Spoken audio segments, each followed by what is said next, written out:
دوستو اگر آپ نئے ہیں تو چینل کو سبسکرائب کریں اور بیل آئیکن کو دبا دیں. شکریہ. السلام علیکم ورحمۃ اللہ وبرکاتہ. دوستو یہ گھروں میں اکثر ہمارے لکڑیوں پہ فرنیچر پر اور ویسے دیواروں کے اوپر دیمک وغیرہ لگ جاتی ہے، یا اکثر گھروں میں کیڑے مکوڑے وغیرہ تنگ کرتے ہیں، تو ان کے لیے ویسے تو جو ہے وہ ادویات بھی استعمال کی جاتی ہیں. اور اس کے ساتھ ساتھ جو دیمک ہے نا، خصوصی طور پہ کیونکہ اب اس کا موسم بھی ہے، تھوڑی سی ٹھنڈ ہوتی ہے جب، تو یہ اکثر لگ جاتی ہے تھوڑی سی سیلاب کے.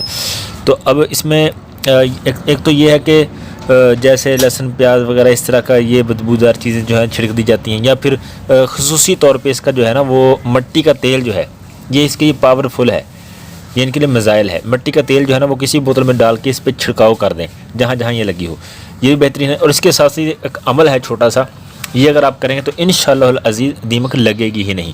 کرنا آپ نے کیا ہے کہ آپ نے، میں آپ کو بتا دیتا ہوں، ایک تو یہ کہ آپ نے یہ سورہ بقرہ کا جو پہلا رکوع ہے نا، الف لام میم سے لے کے اولئک هم المفلحون سے آگے تک جو ہے نا، وہاں تک ومن الناس تک، تو یہ پہلا رکوع، اور آخری رکوع جو للہ ما فی السماوات سے آخر تک ہوتا ہے، تو یہ پہلا یعنی سورہ بقرہ کا پہلا رکوع اور آخری رکوع، ایک تو یہ آپ نے پڑھنا ہے. اور دوسرے نمبر پہ آپ نے جو ہے وہ سورہ صافات کی آیت پڑھنی ہے، سلام علی نوح فی العالمین.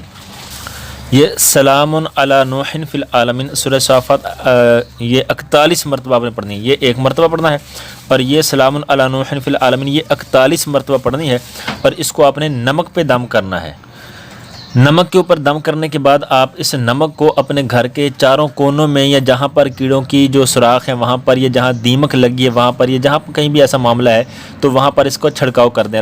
ایسے نا چٹکی لے کے ایسے نمک بھر کے آپ وہاں پر چھڑکاؤ کر دیں. اور اس میں کوئی بید بھی ہے اس طرح کا کوئی معاملہ نہیں ہے، کیونکہ آپ کونوں کے اندر پھینکو گے وہاں پر کہ جہاں آپ کے جوتے آنے والے نہیں ہیں، یا اس کے اوپر ایسی کوئی معاملہ نہیں ہے. تو آپ وہاں پر یعنی اپنے گھر کے چاروں کونوں میں، یا پھر جہاں پر آپ کو یہ دیمک یا کیڑے مکوڑے وغیرہ تنگ کرتے ہیں وہاں پر اس کا ہلکا ہلکا چھڑکاؤ کر دیں، تو انشاءاللہ دیمک کے کیڑے مکوڑے وغیرہ یہ لگیں گے ہی نہیں. اور اگر لگے ہیں تو اس پہ بھی آپ یہ کر سکتے ہیں، اور ساتھ میں آپ مٹی کا تیل وغیرہ ڈال کے ان کو ختم بھی کر سکتے ہیں. تو اگر آپ کو کچھ سمجھ نہیں ہے تو کوئی مسئلہ نہیں، آپ کامنٹ میں پوچھ سکتے ہیں. ویڈیو اچھی لگے تو اس کو لائک کر دیں، شیئر کر دیں، چینل کو سبسکرائب کریں. ملتے ہیں اگلی ویڈیو کے اندر، تب تک کے لیے اللہ حافظ. السلام علیکم ورحمۃ اللہ وبرکاتہ.